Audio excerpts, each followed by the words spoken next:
If you liked this video, make sure to subscribe for more. इस अध्याय में पुत्र की महिमा, दूसरे के द्वारा दिए गए पिंडदान आदि से प्रेतत्व से मुक्ति की बात कही गई है। इस संदर्भ में राजा बभ्रुवाहन तथा एक प्रेत की कथा का वर्णन है। सूत उवाच, सूत जी ने कहा, ऐसा सुनकर पीपल के पत्ते की भांति कांपते हुए गरुड़ जी ने प्राणियों के उपकार के लिए पुनः भगवान विष्णु से पूछा। गरुड़ उवाच, गरुड़ जी ने कहा, हे स्वामिन, किस उपाय से मनुष्य प्रमादवश अथवा जानकर पापकर्मों को करके भी यम की यातना को न प्राप्त हो, उसे कहिए। संसार रूपी सागर में डूबे हुए, दीन चित्त वाले, पाप से नष्ट बुद्धि वाले तथा विषयों के कारण दूषित आत्मा वाले मनुष्यों के उद्धार के लिए हे माधव, पुराणों में सुनिश्चित किए गए उपाय को बताएं, जिससे मनुष्य सद्गति प्राप्त कर सके। श्री भगवान उवाच, श्री भगवान बोले, हे तार्क्ष, मनुष्यों के हित की कामना से तुमने अच्छी बात पूछी है। सावधान होकर सुनो, मैं तुम्हें सब कुछ बताता हूँ। हे खगेश्वर, मैंने इसके पहले पुत्र रहित और पापी मनुष्यों की यातना का वर्णन किया है। पुत्रवान तथा धार्मिक मनुष्यों की पूर्वोक्त दुर्गति कभी नहीं होती। यदि अपने पूर्वार्जित कर्मों के कारण पुत्रोत्पत्ति में विघ्न हो तो किसी उपाय से पुत्र की उत्पत्ति संपन्न करें। हरिवंश पुराण की कथा सुनकर, विधानपूर्वक शतचंडी यज्ञ करके तथा भक्तिपूर्वक शिव की आराधना करके विद्वान को पुत्र उत्पन्न करना चाहिए। यत् पुत्र पितरों की पुम नामक नरक से रक्षा करता है, अतः स्वयं भगवान ब्रह्मा ने ही उसे पुत्र नाम से कहा है। एक धर्मात्मा पुत्र संपूर्ण कुल को तार देता है। पुत्र के द्वारा व्यक्ति लोगों को जीत लेता है, ऐसी सनातनी श्रुति है। इस प्रकार वेदों ने भी पुत्र के उत्तम महात्म्य को कहा है। इसलिए पुत्र का मुख देख करके मनुष्य पितृ ऋण से मुक्त हो जाता है। पौत्र का स्पर्श करके मनुष्य तीनों ऋणों, देव, ऋषि, पितृत से मुक्त हो जाता है। इस प्रकार पुत्र पौत्र तथा प्रपौत्रों से यमलोक का अतिक्रमण करके स्वर्ग आदि को प्राप्त करता है। ब्राह्म विवाह की विधि से ब्याही गई पत्नी से उत्पन्न औरस पुत्र ऊर्ध्वगति प्राप्त कराता है और संगृहीत पुत्र अधोगति की ओर ले जाता है। हे खगश्रेष्ठ, ऐसा जान करके व्यक्ति हीन जाति की स्त्री से उत्पन्न पुत्रों को त्याग दे। हे खग, सवर्ण पुरुषों से सवर्णा स्त्रियों में जो पुत्र उत्पन्न होते हैं, वे औरस पुत्र कहे जाते हैं और वे ही श्राद्ध प्रदान करके पितरों को स्वर्ग प्राप्त कराने के कारण होते हैं। औरस पुत्र के द्वारा किए गए श्राद्ध से पिता को स्वर्ग प्राप्त होता है, इस विषय में क्या कहना। दूसरे के द्वारा दिए गए श्राद्ध से भी प्रेत स्वर्ग को चला जाता है, इस विषय में सुनो। यहाँ मैं एक प्राचीन इतिहास कहूंगा जो और्ध्वदैहिक दान के श्रेष्ठ महात्म्य को सूचित करता है। हे तार्क्ष, पूर्वकाल में त्रेता युग में महोदय नाम के रमणीय नगर में महाबलशाली और धर्मपरायण बभ्रुवाहन नामक एक राजा रहता था। वह यज्ञानुष्ठान परायण, दानियों में श्रेष्ठ, लक्ष्मी से संपन्न, ब्राह्मण भक्त तथा साधु पुरुषों के प्रति अनुराग रखने वाला, शील तथा आचार आदि गुणों से युक्त, स्वजनों के प्रति अपनत्व और इत्रजनों के प्रति दया के भाव से संपन्न था। क्षात्र धर्मपरायण वह राजा औरस पुत्र की भांति धर्मपूर्वक अपनी प्रजा का पालन करता था और दंड देने योग्य अपराधियों को दंड देता था। वह महाबाहु किसी समय सेना के साथ मृगया के लिए नाना वृक्षों से युक्त एक घनघोर वन में प्रविष्ट हुआ। वह वन नाना मृगगणों से व्याप्त और अनेक पक्षियों से भरा हुआ था। उस समय राजा ने वन के मध्य में दूर से एक मृग को देखा। राजा के द्वारा सुदृढ़ बाण से विद्ध वह मृग बाण सहित जंगल में अदृश्य हो गया। रुधिर से गीली हुई घास पर अंकित चिन्ह से राजा ने उसका पीछा किया, तब मृग के प्रसंग से वह राजा दूसरे वन में जा पहुंचा। भूख प्यास से सूखे हुए कंठ वाला तथा परिश्रम के संताप से पीड़ित उस राजा ने एक जलाशय के समीप पहुंचकर घोड़े के साथ उसमें स्नान किया तथा कमल की गंधादि से सुगंधित शीतल जल का पान किया।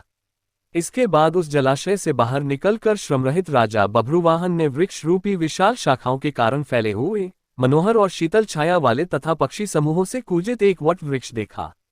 वह वृक्ष संपूर्ण वन की महती पताका की भांति स्थित था। उसकी जड़ के पास जाकर राजा बैठ गया।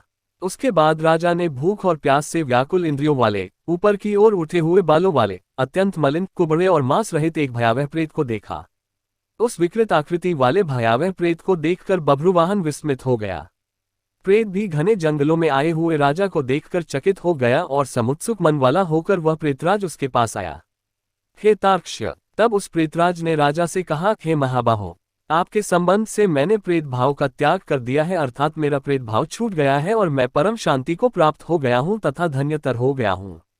राजोवाच, राजा ने कहा, हे कृष्ण वर्ण वाले तथा भयावह रूप वाले प्रेत, किस कर्म के प्रभाव से देखने में डरावने लगने वाले और बहुत ही अमंगलकारी इस प्रेतत्व स्वरूप को तुमने प्राप्त किया है। हे तात, अपने प्रेतत्व की प्राप्ति का सारा कारण बतलाओ। तुम कौन हो और किस दान से तुम्हारा प्रेतत्व नष्ट होगा।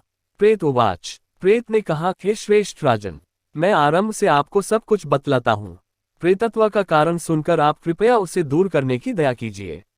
वैदेश नाम का एक नगर था जो सभी प्रकार की संपत्तियों से समृद्ध, नाना जनपदों से व्याप्त, अनेक प्रकार के रत्नों से परिपूर्ण, धनिकों के भवनों तथा देव एवं राजप्रसादों से सुशोभित और अनेक प्रकार के धर्मानुष्ठानों से युक्त था।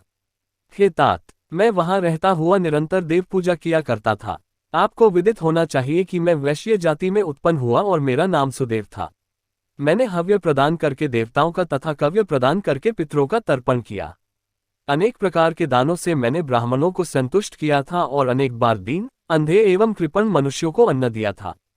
किंतु हे राजन, मेरा ये सारा सत्कर्म मेरे दुर्दैव से निष्फल हो गया। जिस कारण मेरा सुकृत निष्फल हुआ वह मैं आपको बताता हूँ। मुझे कोई संतान नहीं है, मेरा कोई सुहृद नहीं है, कोई बांधव नहीं है और न ऐसा कोई मित्र ही है जो मेरी ऊर्ध्वदेय क्रिया करता। हे महाराज, मृत्यु के अनंतर जिस व्यक्ति के उद्देश्य से षोडश मासिक श्राद्ध नहीं दिए जाते, सैकड़ों श्राद्ध करने पर भी उसका प्रेतत्व सुस्थिर ही रहता है, अर्थात दूर नहीं होता। हे महाराज, आप मेरा ऊर्ध्वदेय कृत्य करके मेरा उद्धार कीजिए, क्योंकि इस लोक में राजा सभी वर्णों का बंधु कहा जाता है। इसलिए हे राजेंद्र, आप मेरा उद्धार कीजिए, मैं आपको मणिरत्न देता हूँ। हे वीर, यदि आप मेरा हित चाहते हैं तो जैसे मेरी सद्गति हो सके और मेरी प्रेत योनि से जैसे मुक्ति हो सके वैसा आप करें। भूख प्यास आदि दुखों के कारण ये प्रेत योनि मेरे लिए दुख सह हो गई है। इस वन में सुंदर स्वाद वाले शीतल जल और फल विद्यमान है, फिर भी मैं भूख तथा प्यास से पीड़ित हूँ। मुझे जल व फल की प्राप्ति नहीं हो पाती। हे राजन, यदि मेरे उद्देश्य से यथाविधि नारायण बलि की जाए, उसके बाद वेदमंत्रों के द्वारा मेरी सभी ऊर्ध्वदेय क्रिया संपन्न की जाए तो निश्चित ही मेरा प्रेतत्व नष्ट हो जाएगा, इसमें कोई संशय नहीं है। मैंने सुन रखा है कि वेद के मंत्र, तप, दान और सभी प्राणियों में दया, सत शास्त्रों का श्रवण, भगवान विष्णु की पूजा और सज्जनों की संगति, ये सब प्रेत योनि के विनाश के लिए होते हैं। इसलिए मैं आपसे प्रेतत्व को नष्ट करने वाली विष्णु पूजा को कहूंगा। हे राजन, न्यायोपार्जित 2 सुवर्ण 32 माशा भार का सोना लेकर उससे नारायण की एक प्रतिमा बनवाए, जिसे विविध पवित्र जलों से स्नान कराकर 2 पीले वस्त्रों से वेष्टित करके सभी अलंकारों से विभूषित कर अधिवासित करें, तदनंतर उसका पूजन करें।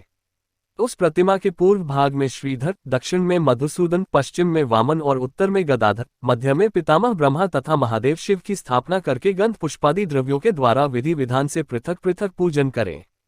उसके बाद प्रदक्षिणा करके अग्नि में हवन करके देवताओं को तृप्त करके घृत, दधि तथा दूध से विश्वेदेवों को तृप्त करें।